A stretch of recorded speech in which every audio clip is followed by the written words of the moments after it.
All right, everybody, welcome back to the show. New week, same old storylines. Your money is still being sent to Israel, where they're using it to drop bombs on hospitals. We'll get into that story, which is the latest breaking story of the many atrocities being committed against the Gazan civilians by Israel. So we'll get into that.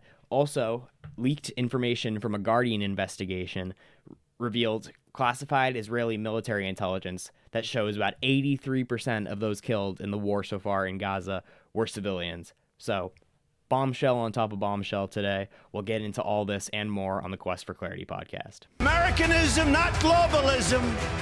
I am not a slave. I am a free citizen. There should be no Federal Reserve system. Only America first. End all of these wars. America is trying to play empire. We want everything released, and you're actively covering it up. It's not America first to be pushing our influence in areas where it shouldn't be. We're run by people that don't understand what they're doing and don't understand the ramifications of the policies they're enacting. That's an incredibly dangerous situation.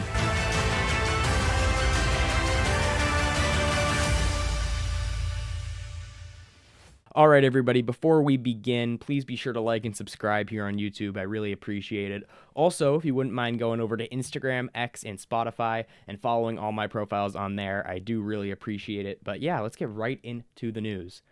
Not great news today, of course. Israel this morning struck a hospital in Gaza, Nasser Hospital, which is Gaza's main hospital. It's in southern Gaza. They, according to the early estimates, killed 20 people at least, including 4 of which were journalists. Journalists who worked for the Associated Press, Reuters, Middle East Watch, and Al Jazeera. So, this isn't the first time, of course, they've killed journalists. They've killed a large number of journalists. They just killed, the big scandal was about a couple weeks ago. It seems like it was forever ago, but that's just because there's so many scandals. But just a couple weeks ago, they killed the Al Jazeera journalist, claiming that it was a Hamas sympathizer, while providing no real evidence of that. Well, this time they haven't even made any claims that they were targeting these people. They say it was a mishap. Now, let's also look at Donald Trump's reaction to this. Donald Trump was not happy at this. He was asked about it earlier while in the Oval Office doing executive order signing. So let's take a look at that video. Okay. Mr. President, if we could get your reaction, sir. The Israelis bombed a hospital in Gaza that killed 20 people, including 5 journalists. When did this happen? This happened overnight, today. I didn't know that. No. Any reaction to this? Are you Well, going I'm to not talk happy to about it. I don't want to see it. At the same time, we have to end that whole nightmare. I'm the one that got the hostages out. I got them out. All of them. Steve Witkoff has been amazing. He's done a great job. So as is expected, this sparks massive outrage, as is justified. This is not the first time Israel has bombed a hospital in Gaza. They've bombed hospitals repeatedly in Gaza. Of course, claiming that they're Hamas outposts and claiming that they're being used to fire missiles into Israel, those are true claims. Hamas does hide out in hospitals in Gaza, but in no rational sense can you then justify killing dozens of innocent civilians, and at this point hundreds and thousands of innocent civilians, just because they're in the hospital, using it for the hospital's purpose. So, in no moral framework is that at all justified, or no moral framework that any Western society would use is that justified. You don't just get to kill innocent people because they're in the vicinity of Hamas people. That's just not how it works. You don't get to do that. I mean, I don't have to tell. I mean, just as 9/11 is unjustified, just as October 7th is unjustified, so is bombing a hospital that you know innocent people are in. That's just obviously unjustified. You cannot do that and then claim to be some Western moral democracy. And I don't even think I have to keep saying this. I don't think I have to, because this is just becoming something that everyone is becoming aware of. The whole facade that Israel is claiming to be some moral beacon in the middle of the Middle East is just melting by the day, and it's their own doing. What Israel is doing by bombing hospitals, bombing homes, and essentially creating a starvation, a famine in Gaza, is turning their image off to the world, turning their image in a 180 sense with the world. They are not viewed anymore by large swaths of people that formerly viewed them as some moral beacon as that. They're not this quote unquote city on the hill that they once thought they were to many people around the world. And of course, as we saw there, Donald Trump is not happy. I'm sure that means pretty much nothing. As we showed in an episode a couple months ago, after the ceasefire in the 12-day war, Israel launched a massive attack on Iran just after the ceasefire went into effect. Donald Trump reacted to that by saying that they don't know what the F they're doing. But then, of course, he takes that moment, goes viral with that moment. He's standing up to Benjamin Netanyahu. No, and not at all. That was the one time he's ever really been mad at Benjamin Netanyahu. So I don't take this not happy for really anything. Until we actually start using our infinite leverage to apply pressure on Israel to stop their massacre of Gazan civilians, then I don't really I don't really care about the words. I need to see action here, because it's getting to a point where if you don't take a stance on this is going to look really bad give it a decade, if not less. This is going to be really egregious to look back on and see who was on what side. It's going to be really telling. So that was, of course, the first major story today. That broke earlier today. But I do want to talk about something that broke, I believe, over the weekend. It was a couple days ago. And it is the fact that The Guardian, plus 972 magazine, and Local Call, 3 different outlets, did an investigation where they found out that there was classified Israeli military intelligence. They gained access to this. That shows an estimated 53% of the people who've died in Gaza. This was as of May of this year, May 2025, 83% of the deaths were civilians. You may have heard over the course of this war that the civilian to combatant ratio is close to 1-to-1. That it's one of the best in modern warfare. That Israel's army, the IDF's morality, is second to none in the world of warfare. Well, this just destroys that narrative, and it's Israel's own numbers. Now, in the same set of data, it showed that Israel had estimated in May of 2025 that of the people killed, 8,900 of those were Hamas fighters. 8,900. Now, let's also look back at what the Gaza Health Ministry's numbers were for total deaths. 53,000 at that point. Meaning, yes, 83% of the deaths were civilians, and only 17 were Hamas fighters. Not only is this not the 1-to-1 ratio that we were propagandized with throughout this entire war, but this is one of the worst ratios in modern warfare history. And our government is directly funding this to the tune of billions and billions of dollars.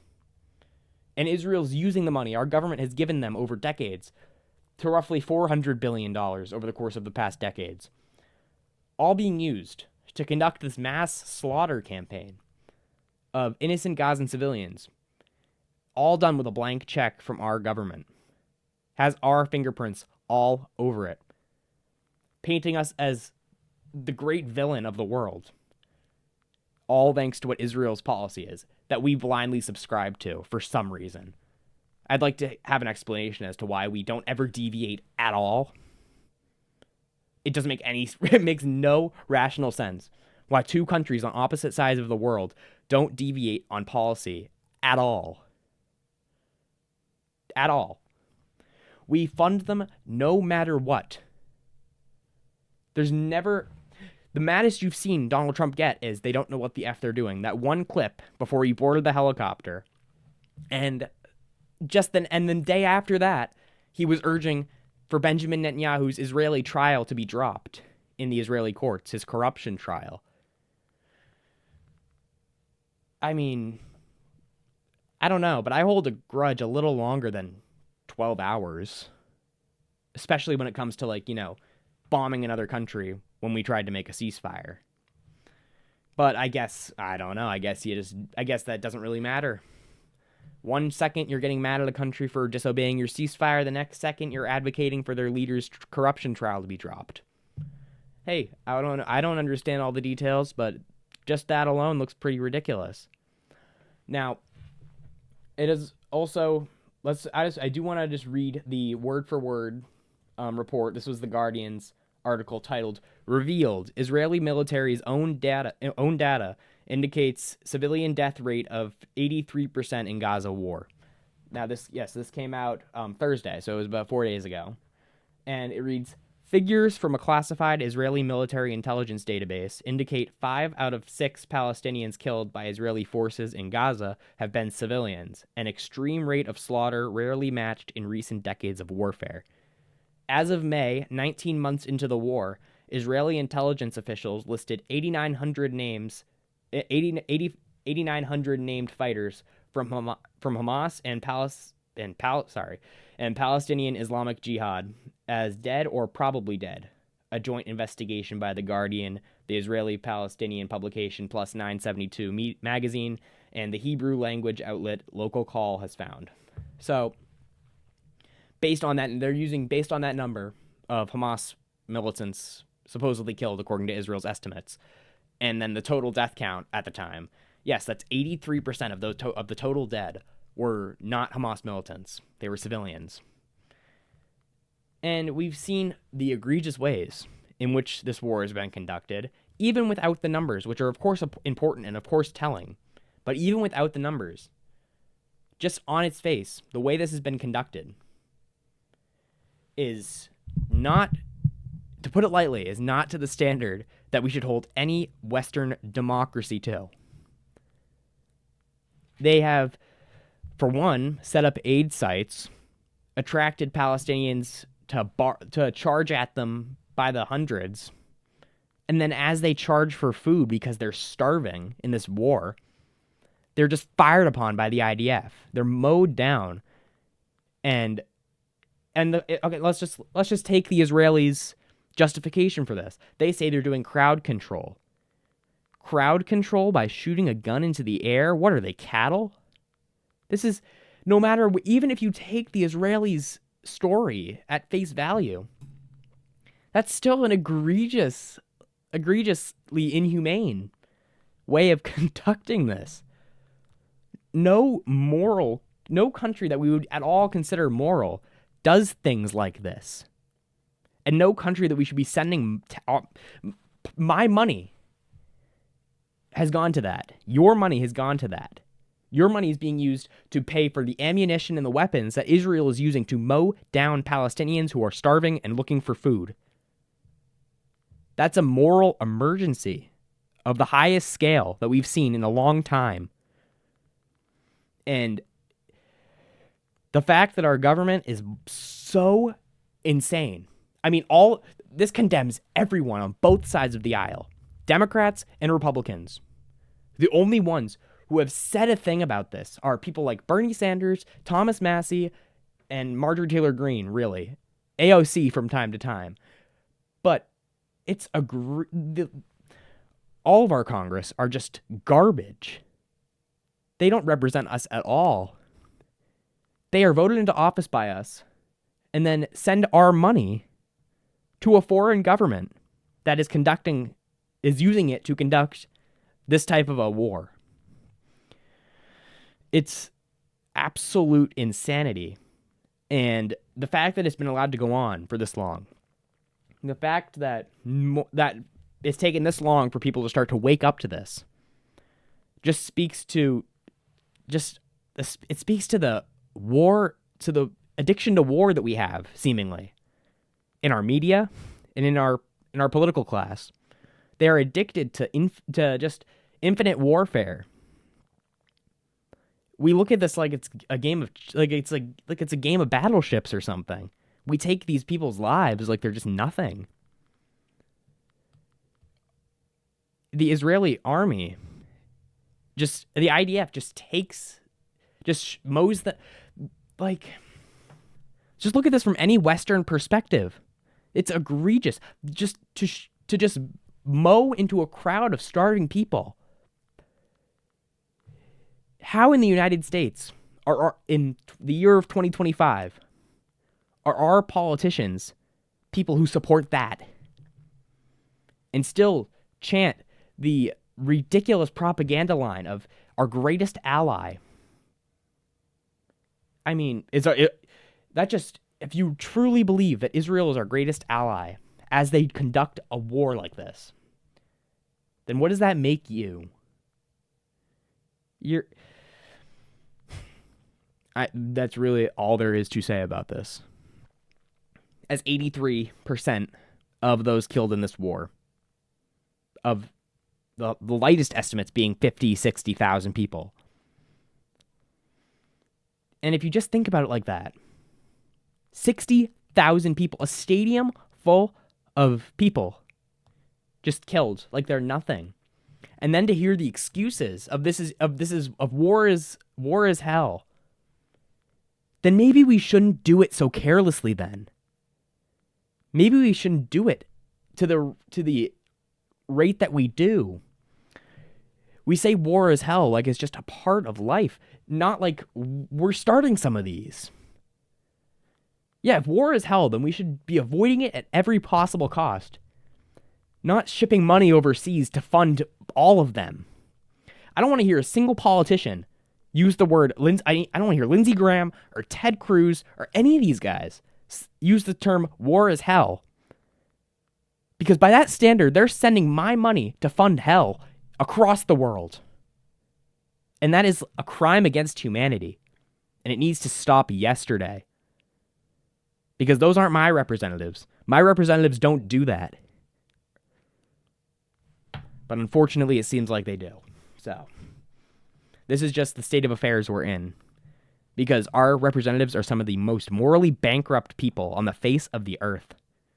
And thank God it's finally coming to light, because it's a long time coming. It's taking way too long. So, that's an episode for today. And I'm sure we'll have updates in the coming weeks on more of the atrocities, because it doesn't seem to be getting better. It only seems to be getting worse. And at least more of it's coming to light, and public opinion can seemingly be swayed against this because it's just egregious. Please be sure to like and subscribe. Thank you guys so much for watching. Be sure to follow me on Instagram, X, and Spotify. And yeah, have a good day. Americanism, not globalism. I am not a slave. I am a free citizen. There should be no Federal Reserve system. Only America first.